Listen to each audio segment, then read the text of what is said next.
কেউ যেন ফাঁক দিয়ে ঢুকে ঐক্য বিনষ্ট করতে না পারে সেজন্য সবাইকে সতর্ক থাকার আহ্বান জানিয়েছেন জামায়াত ইসলামীর আমির ডাক্তার শফিকুর রহমান। শুক্রবার রাতে যশোর শহরের চাঁচড়া চেকপোস্ট মোড়ে পথসভায় তিনি জানান, যারা জামায়াতকে নিষিদ্ধ করেছিল জনগণ তাদের নিষিদ্ধ করে দিয়েছে। দেশ থেকে সব জুলুম নির্যাতনের অবসান হয়েছে স্বৈরাচারের পতনের সঙ্গেই।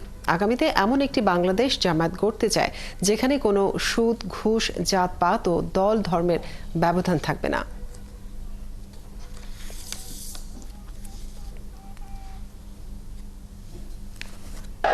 তারা হত্যা করেছে আব্দুল কাদের মোল্লাকে, তারা হত্যা করেছে আমার ভাই জনাব কামারুজ্জামানকে, বাকিদেরকে তারা মৃত্যুর দিকে জেলের মধ্যে ঠেলে দিয়েছিল।